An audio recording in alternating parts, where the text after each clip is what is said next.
Okay, let's. Would anybody like to have a go at one group? And we can come back to this at the end. I'll give you the answers at the end. Anybody like to take a punt at another group? Yeah.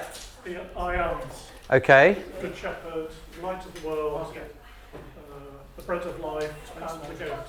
Yes, so that's 4.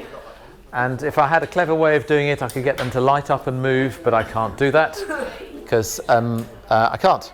Brilliant.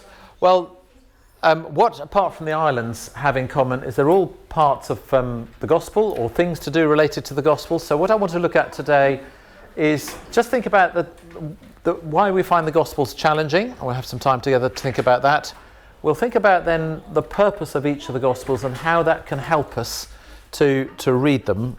We'll then do a case study on Mark, which in some ways is quite nice and simple, and then we'll have time for questions. And you'll be doing quite a bit of work.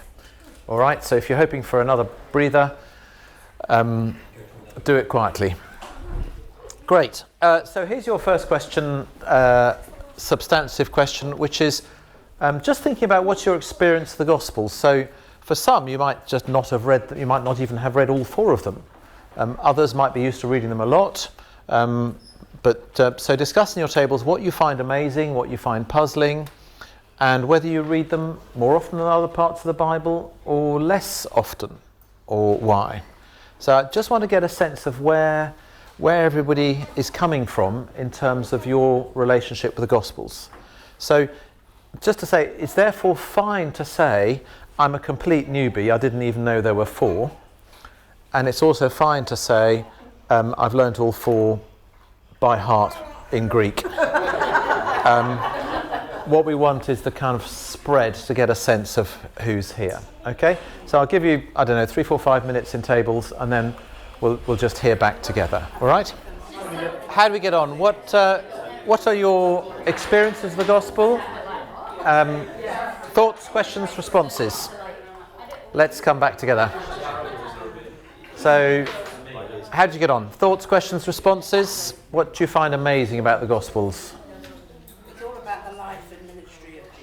That's right. There's a it's obviously about Jesus because it's about Jesus, but that is wonderful about all of the Gospels. Brilliant.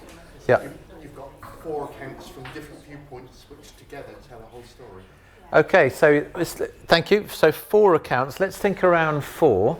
So they tell the same story, but have you got any other kind of experiences around the fact that there are 4? There are 4 Gospels. They give differing accounts of the same person, but there are 4 of them. So one of the puzzles is why are there 4? And then around that is they clearly overlap. So some of them have got stories that the others have, and some of them haven't. And so if you've got 4, then why not put them all together and make a harmony of the Gospels as people do to get it back down to 1? But God gave us 4. So, and what are we to do with a story that's in this gospel, but it's also in that gospel, but it's not in that gospel? Yeah. So that can be one of the kind of puzzling things, particularly if it's not word for word the same in the parallel gospel. Okay, I think that is one area of puzzle. Yeah. I think that makes it more believable. Okay.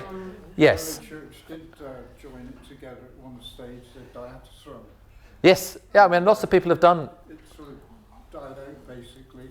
Well, lots of people have done these gospel harmonies, and they've got some value, but we'll come back to why, if God's given us 4 gospels, we want to try and read them 4 gospels about one person. Yeah. So, other puzzles, reactions? I mean, how familiar are people with them? Are they? Do you read them a lot more, or a lot less, or about the same? Substantially more. Mm-hmm. Because of the immediacy of the person of Christ, and for me the gospel writers selected those stories. They were important, and they themselves are explanatory of how to live and who he is and who God is, because like John says, he did so much there wouldn't be room in all the world to write down everything he did. Yeah. So they must have been selective. So I find learning about God through the immediacy of Jesus very important. So it is a way of kind of keeping that focus back on Jesus, and particularly with church life and daily life, we can get caught up in issues and topics and things, and that is refreshing. Yeah. I mean, it's maybe a bit brave. Anybody find them harder to read and tend to kind of not read them quite as much? I mean, there's a lot of the rest of the Bible. Yeah? I don't read them as much because they're so familiar. Okay. And it's hard to come at them with a fresh eye and say, whereas, Leviticus, some long summer. Yeah. You know. Well, that's right. I mean, the familiarity is a bit of a possible problem, because you think, oh, I know how this story ends. Jesus calms the storm, and so what we need to do is find ways to read that, to see what to look for as we're reading the Gospels. Yeah, that's right. So that's oh no, we've fallen asleep again. I really don't know how to.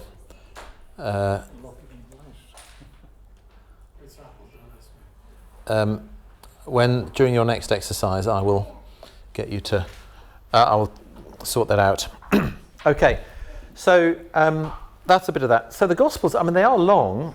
I reckon they're about half of the New Testament. I think I did calculate something. 126 pages in my Bible for the Gospels, 159 for the rest of the New Testament. So, if they feel long, that's because they take up quite a bit of space. And Luke particularly just has a lot of words.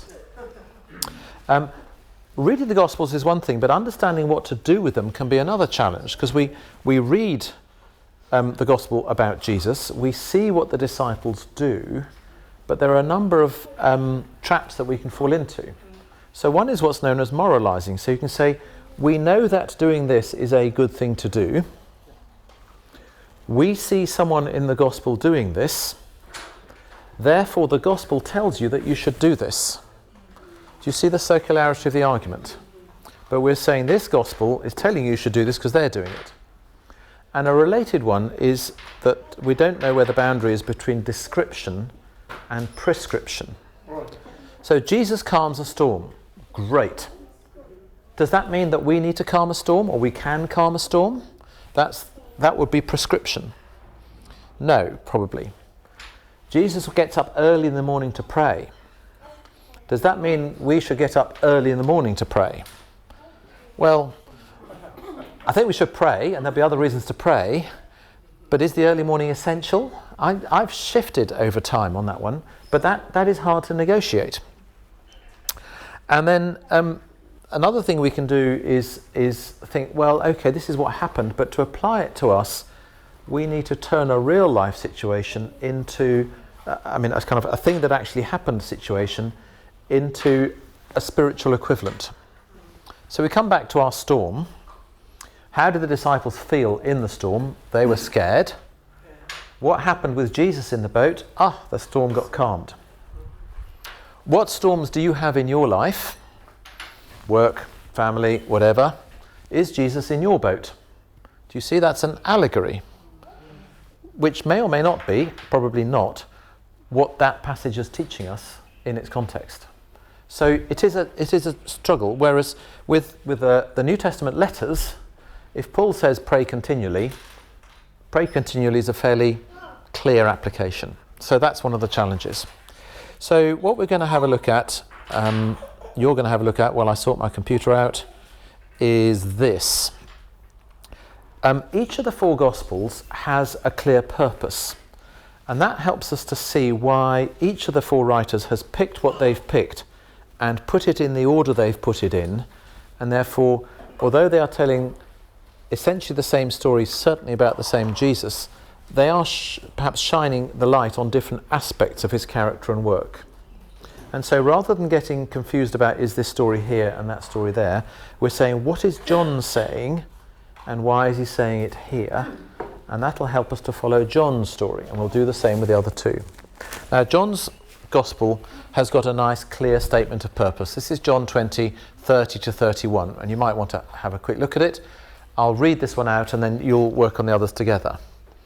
Jesus performed many other signs in the presence of his disciples, and signs is a word that John uses for miracles, which are not recorded in this book. So John has clearly chosen what he's put in the book, and he's chosen to leave some other things out. But these are written that you may believe that Jesus is the Messiah, the Son of God, and that by believing you may have life in his name. Those are the two aims. These are chosen so that you may believe that Jesus is the Messiah, the Son of God. And I think in the first half of the Gospel, where you've got a number of miracles, what they are doing is pointing us to who Jesus is. The second half of the Gospel says that as well, but the first half is really persuading us that you may believe that Jesus is the Messiah, the Son of God. But the second part of it is, instead of going, well, that's nice, I know who Jesus is now, John is saying, no, but you can have life by believing in his name. And you go, what does believing look like?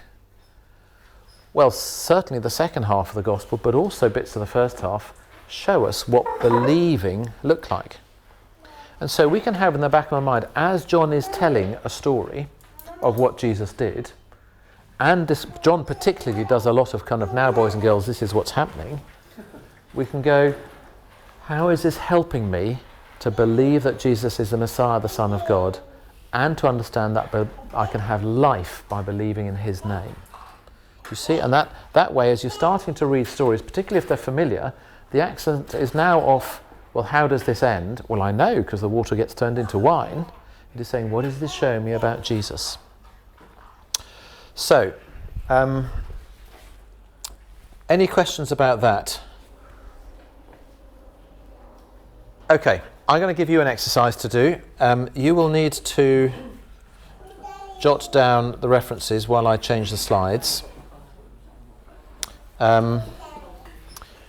So here are somewhere you can find other purpose statements. Luke 1:1-4, Mark 1:1, and Matthew 1:1 and 17. So, would you like to start with Luke 1:1-4?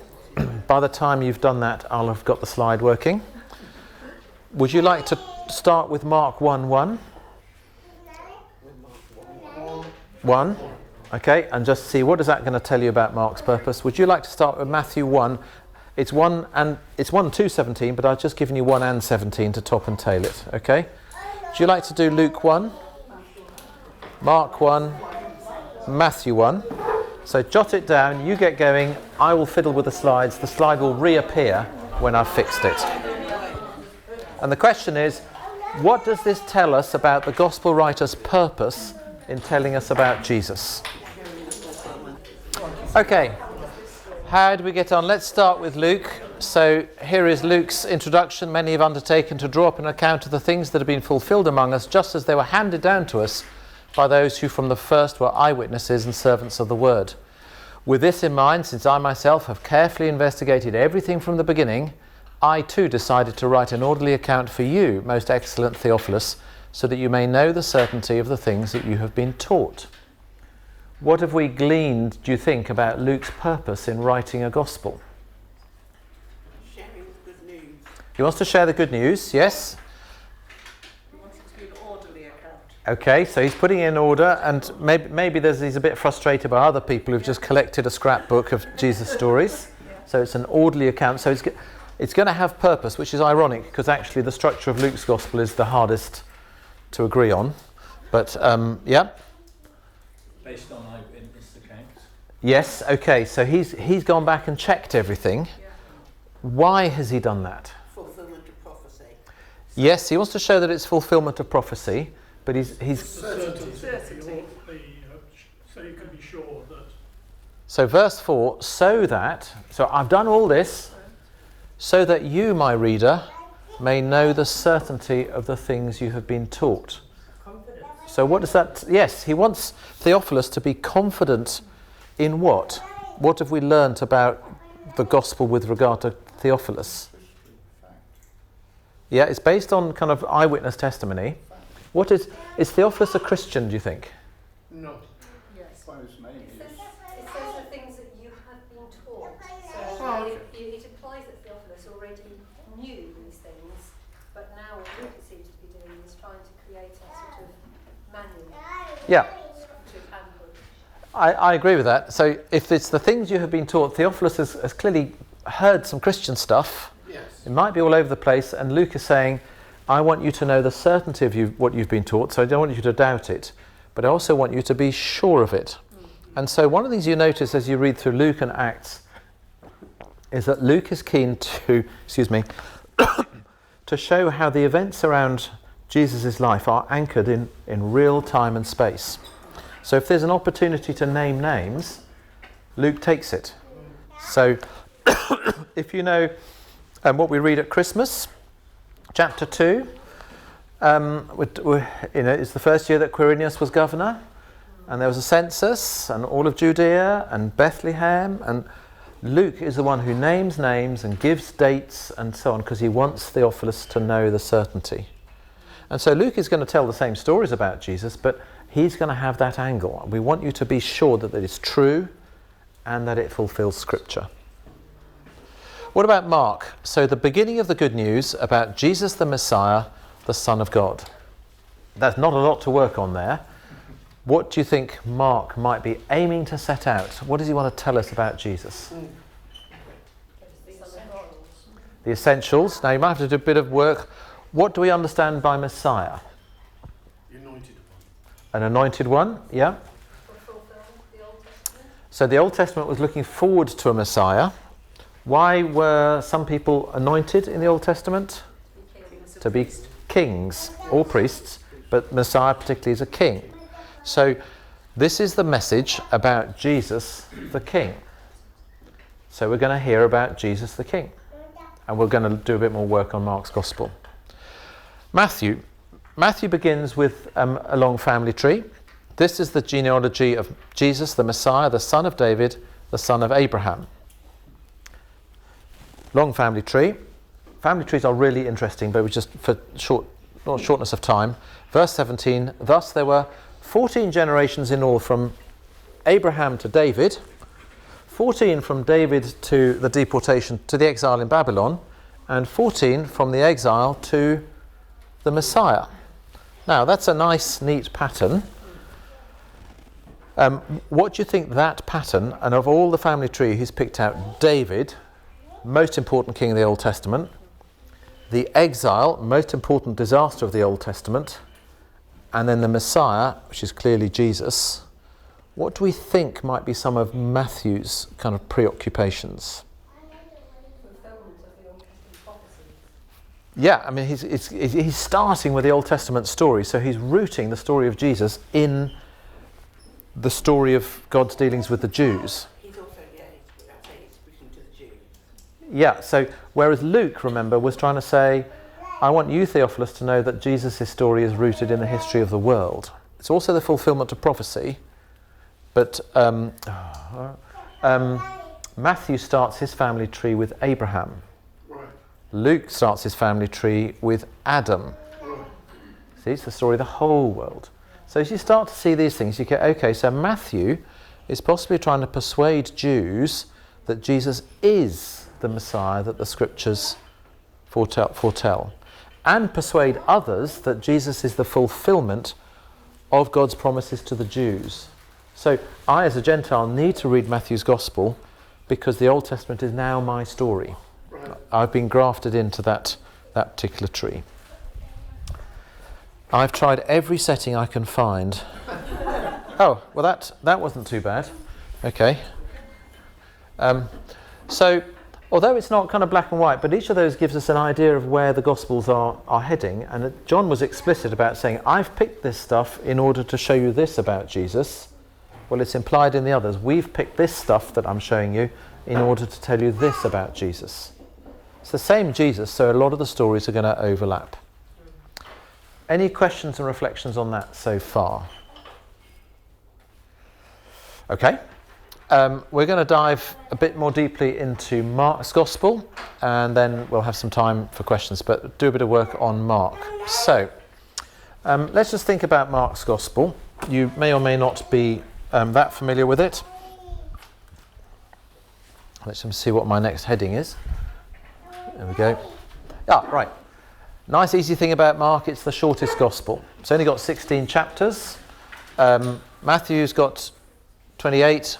Luke has got 24, but is actually longer, and John has got 21. So if you've got a friend who said, I've never read the Bible, can I read the Bible with you, but I'm not a confident reader, start with Mark, because it's the shortest Gospel. Okay? Also got the shortest number Oh, Luke's got a couple of long chapters. Matthew's got a couple of long chapters. Yeah, but it is the shortest. It's got an immediate style. So if you were to kind of characterise, this doesn't really work anymore, but if you were to characterise them as newspapers, Luke might be the Financial Times. Mark definitely won't be the Times. Mark will be, maybe the Eye, maybe kind of, it's pacey, it's chatty, and you've got this phrase "at once," which doesn't always turn up in the English, but so somebody like to find Mark 1:10, volunteer to do that, and somebody find 1:12, and somebody find 1:18.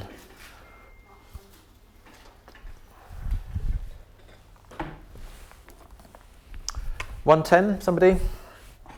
Just as Jesus was coming out of the water, he saw heaven being torn open and the Spirit descending on him like a dove. So just as, that's kind of, just as it was happening. 1:12. At once the Spirit sends him out into the wilderness. Okay, and then 1:18. Immediately they left their nets and followed him. Okay, do you get the sense that Mark is in a hurry? Okay, and the word underneath it comes up 41 times from a quick search in Greek. Mark also seems to be writing for non-Jews because he explains the Jewish customs. So you have a look at Mark 7, verses 3 to 5.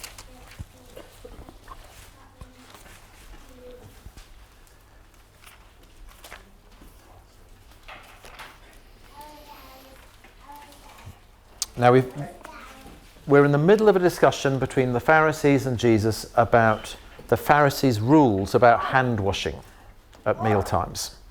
Turns out it's not about hygiene, it's about holiness. And then you've got a comment in brackets. Do you see? The Pharisees and all the Jews don't eat unless they give their hands a ceremonial washing, holding to the tradition of the elders. When they come from the marketplace, they don't eat unless they wash, and they observe many other traditions, such as the washing of cups, pitchers, and kettles. Matthew, if he's writing for Jews, the Jews will go, okay, we understand what this is all about. If Mark is writing for non-Jews, they're going, what is this about? And, I mean, we did this passage in my home group last week, and people saying, well, obviously you need to wash your hands so you don't get sick. And again, is that what this is about? Then you read Mark's comment and you go, oh, no, it's not about that. It's something to do with religion. Okay, so Mark explains that. The other thing he explains is Aramaic words. So if you look at verse 11, but you say that if anyone declares that what might have been used to help their father or mother, don't worry too much about what he's saying, is korban, that is devoted to God. That word korban is an Aramaic word, and Aramaic was a form of Hebrew that was spoken in Israel at the time of Jesus. So if you were there at the time of Jesus, you'd know what korban means. But if you're in Rome, you don't know what that means. So he translates it. So Mark is translating those things. And there's several others. So Talitha Kumi, little girl, get up, and so on. So those are sort of some of the marks of Mark's gospel. Let's have a think about the structure and purpose of Mark's gospel. And Mark is around three questions. And the first question is, who is Jesus? And that's the first half of the gospel. Could somebody read Mark 1, verse 1? Let's have a look at those together. Mark 1, verse 1. I'm just going to start at one end and we're going to work around if that's all right. Yep. Beginning of the gospel of Jesus Christ, the Son of God, as it is written in the prophets. Great. So right up front, he's saying, I'm going to tell you who Jesus is. He is the Son of God. He's the Messiah, the Son of God. Right. Okay, so nice, clear. I'm up front. This is what I'm going to say. He then introduces us to Jesus through the works that Jesus does. So he does a number of miracles. He teaches. And people respond by saying, gosh, here is someone who has authority over spirits. He has authority to teach. He doesn't hedge around like the teachers of the law do. He teaches. He has authority over sickness. He even has authority to forgive sin. Here is someone with authority. So he's clearly a man with authority. He is a teacher and a healer. But is that all he is? Let's have a look at 4:35 to 41. Familiar passage, but notice the question that the disciples ask. Is there somebody on this side who'd like to read 35 to 41? Yep, thank you. On that day, when evening had come, he said to them, "Let us go across to the other side." And leaving the crowd, they took him with them in the boat, just as he was. And other boats were with him. And a great windstorm arose, and the waves were breaking into the boat, so that the boat was already filling. But he was in the stern, asleep on the cushion. And they woke him and said to him, "Teacher, do you not care that we are perishing?" And he awoke and rebuked the wind and said to the sea, "Peace, be still." And the wind ceased, and there was a great calm. He said to them, "Why are you so afraid? Have you still no faith?" And they were filled with great fear and said to one another, "Who then is this, that even the wind and the sea obey him?" So what do the disciples call Jesus? Teacher. So that's what they think he is. Then he calms the storm, and what is their reaction to him calming the storm? Well, it's more than disbelief. You're not just a teacher, are you? They are afraid. They thought they knew he was a teacher. They had him in a box, and suddenly, boom, he's jumped out of it. Who is this man? So this is still the question driving this bit of Mark's Gospel. So in the next section, we've got, it's Mark 21 to 24, I can't do punctuation, and 35 to 42. That tells us the story of Jairus' daughter. Let's just have a look at 21 to 24, if someone could read that first. And when Jesus had crossed again in the boat to the other side, a great crowd gathered about him, and he was beside the sea. Then came one of the rulers of the synagogue, Jairus by name, and seeing him, he fell at his feet and implored him earnestly, saying, "My little daughter is at the point of death. Come and lay your hands on her, so that she may be made well and live." And he went with him, and a great crowd followed him and thronged about him. Great. So we've got Jairus, who clearly comes to Jesus for help. But if Jesus is a teacher, we're thinking, why has Jairus come to him? But he's come because he's desperate. We then do a little interlude about the woman with the bleeding, and then we'll come back to pick up the story in verse 35 to 42. Let's just read 35. Next person, please. Somebody like... Yep, thank you. 35. While Jesus was still speaking, some people came from the house of Jairus, the synagogue leader. "Your daughter is dead," they said. "Why bother the teacher any more?" And hearing what they said, Jesus told them, "Don't be afraid, just believe." He did not let anyone follow him except Peter, James and John, and John, the brother of James. Great. What do they call Jesus? Teacher. And yet he's going to raise this girl from the dead. So who is this man? So Jesus is more than a teacher, more than a carpenter. Who is he? Well, the key point then, Mark 8:27 to 30. And Jesus went on with his disciples to the villages. CP will do. That's the way to do Bible names. And on the way he asked the disciples, "Who do people say that I am?" And they told him, "John the Baptist, and others say Elijah, and others one of the prophets." I'm probably going. Yeah, up to 30, yeah. And he asked them, "But who do you say that I am?" Peter answered them, "You are the Christ." And strictly charged them to tell no one more about it. Brilliant, thank you. So do you see, this is the first time in Mark's Gospel that the disciples have understood who Jesus is. Now, as you read the Gospel, everyone else seems to get it. The disciples are going, "We're not quite sure, he's a teacher, whatever." And we're going, "Come on, disciples, wake up." That's the way Mark writes. But this is the point. Finally, Jesus says, "Who do people say I am?" They've got all sorts of ideas. What about you? Who do you say that I am? You are the Christ. Which is what Mark told us right at the beginning he was telling us. So do you see that the first half of Mark's Gospel is answering that question, who is Jesus? he is the Christ.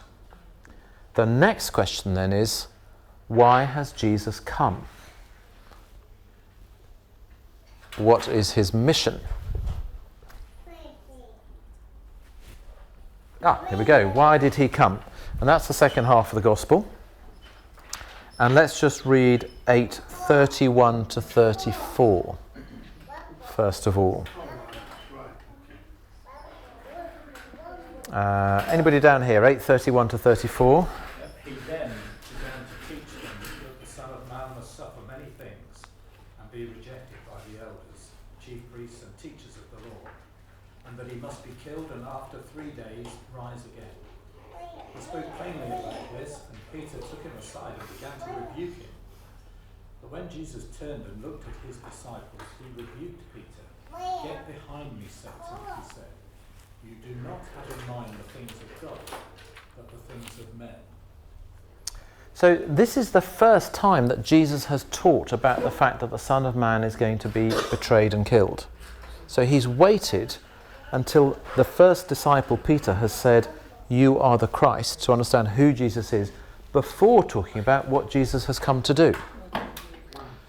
And so now he talks about what Jesus has come to do, and he repeats it in those 4 other places. As they're going to Jerusalem, he's saying, we're going to Jerusalem, and the Son of Man is going to be handed over, and that is what he wants them to say. What have the disciples at this point, looking at 31 to 34, seen and not seen about Jesus? What have they seen about Jesus, and what have they not seen about Jesus? Think about how Peter responds when Jesus says, the Son of Man is going to die. Well, Peter's acknowledged him as the Messiah, and yet doesn't understand what the Messiah's purpose is. So when Jesus says the Son of Man is going to die, what does Peter say? No, he says, you're wrong. Don't be stupid. Okay? He rebuked him. So he's understood that Jesus is the Messiah, but he's not understood what Jesus has come to do. And when Jesus tells him, he goes, no, Jesus, you're wrong. Jesus repeats it 3 or 4 times. Okay, so the second half of the Gospel is then explaining what Jesus has come to do. And this brings us to what I call the pearl necklace, which is a way of seeing when a couple of passages are next to each other in Mark's Gospel. Oh, there we go, there's all the verses. Right. So, work for you to do, 8:22 to 33. And the questions are, what strikes you about the miracle? How does it seem to be different from other miracles that Jesus does in the Gospels? And why do you think it comes here in Mark's Gospel? Okay, so Mark 8:22 to 33. I'll give you, 5 to 8 minutes to work together. How did you get on? So first things first, what's striking about the miracle? Two-stage miracle. Two-stage miracle. So the technical term is it's a difficult miracle. Yeah. And there aren't many of those. In fact, that's possibly the only one in Mark's Gospel for sure. I can't off the top of my head think of others. So that immediately makes us think, what's gone here? Has Jesus' battery run out? Has he got low reception? What's going on? Okay. So, in what way is the miracle difficult? What does Jesus need to do that he doesn't normally have to do? Something physical. Something physical, although he elsewhere, we only saw this last week, he heals a man who is blind, mute and deaf. And Jesus, I hadn't really seen this before, he touches the man's ears and tongue, probably because he doesn't know what's going on, because he can't hear. So he's got no idea what Jesus is going to do. So this is sign language. But he does touch him. We've got some saliva business, but there's something else that's distinct about this miracle. He could see trees. Yeah. He has to pray. So it's a 2-stage miracle. It didn't quite work first time round. He had to go the second time round. Okay. So if we look at that. Is it the only miracle where he heals them and then says, Has it worked? Do you see anything? I can't think of another place. No. He just heals him Yeah, and then says, that's right. You're done. Sorted. Okay. This is how he checks. So, here is the question then. Why do you think this miracle comes here in Mark's Gospel? What might be the connection between this miracle and what is happening just around it, just afterwards? It's seeing and not seeing. Go on. So the man saw but not clearly, and that's exactly what the disciples are going to do. Yeah, the man saw but not clearly, and then he gets a second dose of miracle, and now he sees clearly. The disciples, they see, who do you say I am? You are the Christ, but not clearly, because the Christ is going to be rejected. No, no, no, no, no. And so they need a second stage. Yes. So do you see how, although this miracle is genuine, it's here, it acts as a commentary on what's happening with Jesus and the disciples. So if you have this miracle on its own, you've got to come up with all kinds of reasons why it's difficult. And you're then on battery and network and all of that kind of stuff. But if you're going, well, perhaps Jesus did it this way to show the disciples that they were only halfway to seeing who he is. And we read it and go, oh, I see, the poor old disciples, they're seeing trees walking, but they can't see properly. You know, they've got their eyes open, but they need the glasses prescribed for them. Okay? And so this is the pearl necklace. I mean, my wife, thankfully for me, but doesn't want me to buy lots of jewellery for her, so I have no practice at buying jewellery. But apparently, if you're putting pearls on a necklace, you don't just string them on. There's a very kind of precise order, because you want it to make a nice shape. Well, if you think of the stories that Mark is working with, they are the pearls. And as he puts them on his string, he puts them on a string in a particular order because they are telling the story of Jesus the Messiah, the Son of God. And you see this pearl of the difficult healing, he's put it here to explain what the disciples see and don't see. And when you see that, there are one or two others, particularly the ones that are kind of in the second portion of Mark, from 7 onwards. Because we've made the point that Jesus can do miracles. We've made the point that Jesus has authority. But we've got this 2-stage one because the disciples need a 2-stage thing. You've got another one, just off the top of my head, chapter 10. Blind Bartimaeus. He can see who Jesus is. As Jesus comes into Jerusalem and nobody's got an idea that he really is the Christ. Do you see? A blind man can see what the seeing men can't. At the temple, Jesus goes to the temple. The temple's a mess. There's a fig tree. He curses the fig tree. Is that because Jesus is hangry? No. What happens to the fig tree is a commentary on what's going on in the temple. So that is something to look at as another possibility besides the fact that these miracles simply show us who Jesus is. Right. Do you see? And so when you look at where Mark has placed things, then that will give us a clue as to how we can understand those things. Just, by the way, other features of that, so not just miracles, but flashbacks. You get a couple of flashbacks in Mark's Gospel. So you're going along, and it says, oh, by the way, some time ago, Herod put John the Baptist in prison. Yes. It's not because Mark forgot and just could... It's something we need to know now. Okay, so there isn't a strict time stamp to all the things Mark is putting. He's arranging it in order. Similarly, there are 2 feedings in Mark and Matthew, possibly also Luke. There's the feeding of the 5,000 and the feeding of the 4,000. Now, what's happened? Has Mark got 2 sets of feeding stories? He doesn't know what to do with them, doesn't know how to pick between them, says, oh, I'll just put them both in? Or has Mark written in chapter 6, the feeding of the 5,000, chapter 7 does some other stuff. I can't remember where the other feeding comes actually, but right. Chapter 8. By the time he gets to chapter 8, he's been on holiday, he's come back, he's forgotten that he's written chapter 6, and he's, no. The feeding of the 5,000 is in a Jewish area, 12 baskets. The feeding of the 4,000 is a Gentile area, 7 baskets. Everything that Jesus does for Jews, he's going to do for Gentiles. So doublets, repetitions, they're not they're not there because Mark or Matthew don't know what they're doing. They're there for a purpose. So as you start to look for those sorts of arrangement things, I think a lot of other things start to make sense. So, Mark's Gospel. There we go. Identity, who is Jesus? All of those. Mission, why did he come? He's come, so he's the Son of God. He's come to die. So the question is, what does Jesus demand? And this is then his call. And you'll notice it's not in that order in the Gospel, but that is when you put it all together. So Mark 8:34. So we've had, who are you? We've had Jesus predicting his death.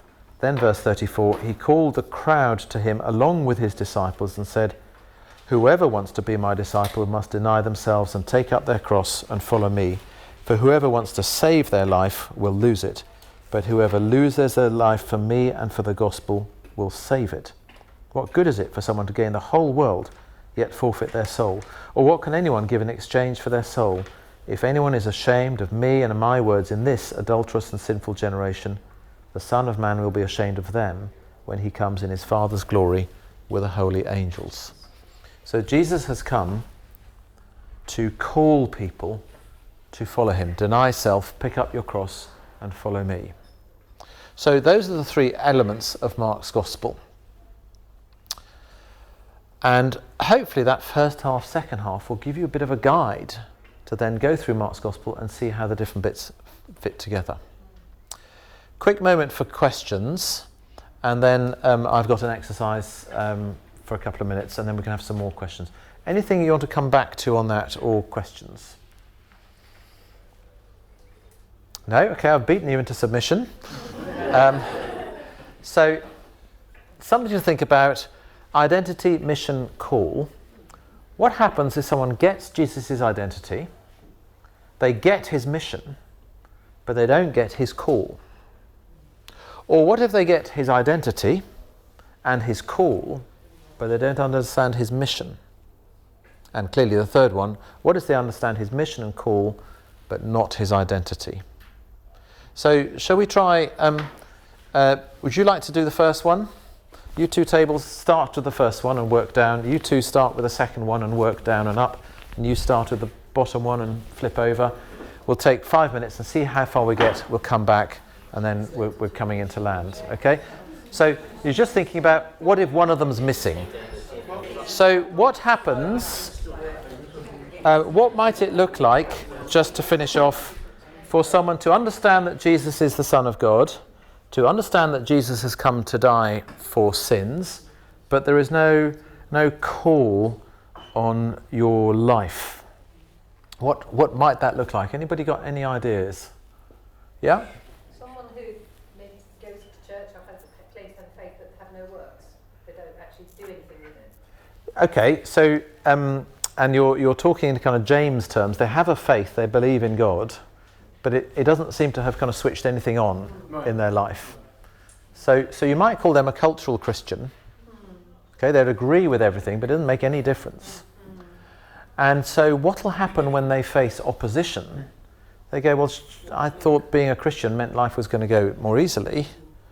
And they have no root when opposition comes, and they're going to struggle. Whereas the call is very clear: pick up your cross, deny yourself, and follow me. What about if they have no mission? So they know who Jesus is, they see that he calls them to follow him, but they don't get that he has come to die, to redeem. I don't understand how anyone would want to follow a man who, to me that's impossible. Okay, yes? But, sorry, that was just how I felt. Yep. Yeah.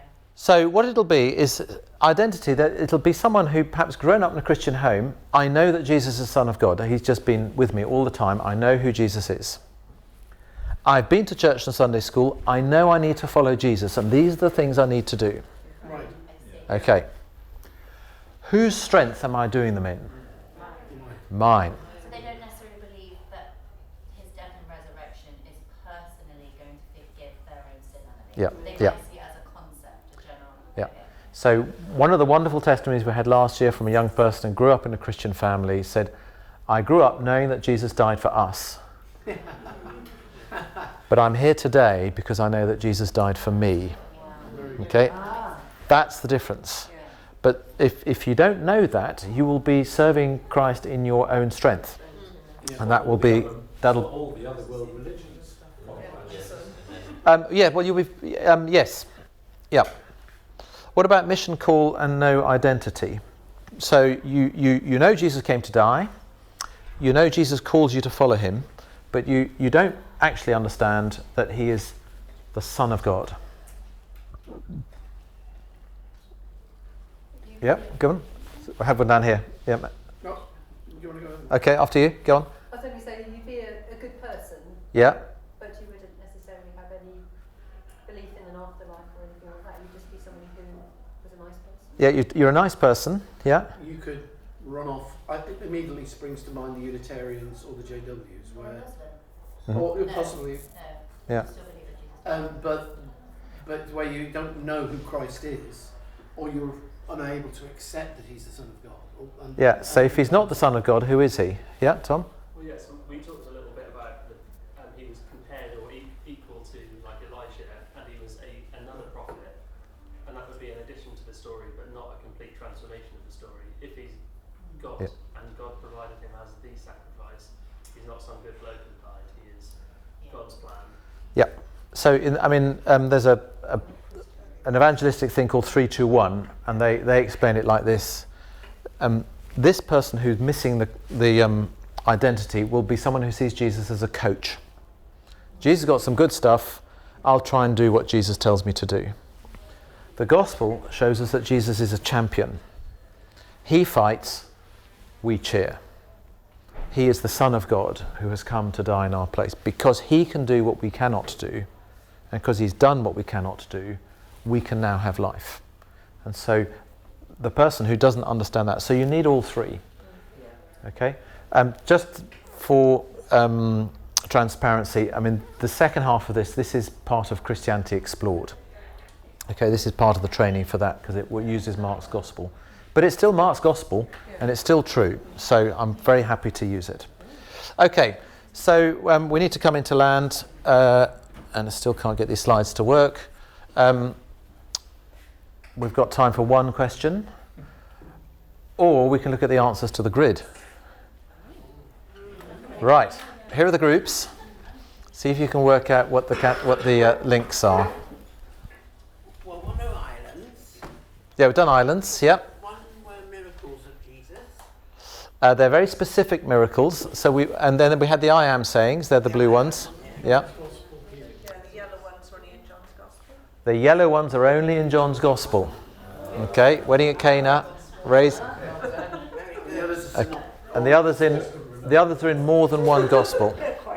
Now you wouldn't know that if you are reading the Gospels in a harmonized way, with just jumbling all. Let's put all the stories back together again, which the four evangelists have been busy separating out. Whereas if you're familiar with John's Gospel, you will know that he picks those disciples to tell us about, those miracles to tell us about, because they're part of his scheme. Although he does also describe the feeding of the 5,000.